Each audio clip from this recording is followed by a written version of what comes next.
This is the sound of a dead car battery.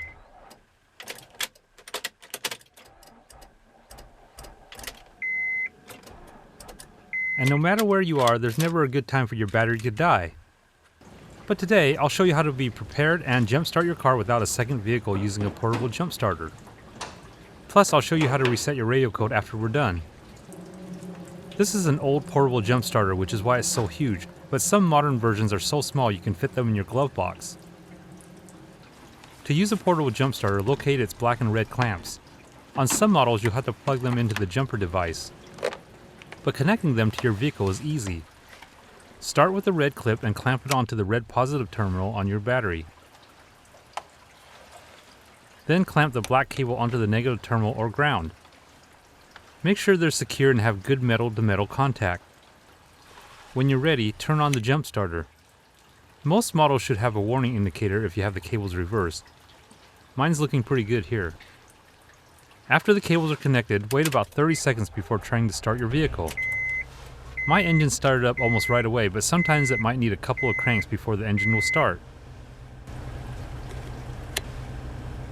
Now turn off the jump starter and then remove the black cable first and then the red one from the battery.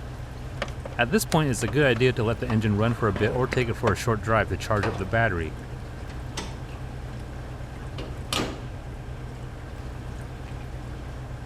One of the first things you're going to notice on newer vehicles is that the radio won't work after a dead battery or when a new battery is installed. On this Honda Pilot, luckily the radio code was written in the front of the owner's manual. If it's not there, sometimes the radio code will be on a sticker in the glove box. As soon as you enter the code, the radio will unlock.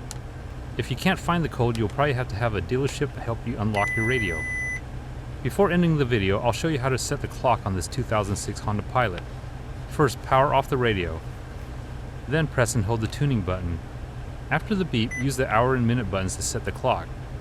When done, just press the tuning button once and the clock is set. I hope you can see how useful a portable jump starter can be to carry around in your vehicle. And if you happen to have a dead battery, it can help get you going very quickly without having to find someone with a car and jumper cables. If you found this video helpful, please give me a thumbs up and hit the subscribe button to stay up to date on all my weekly videos.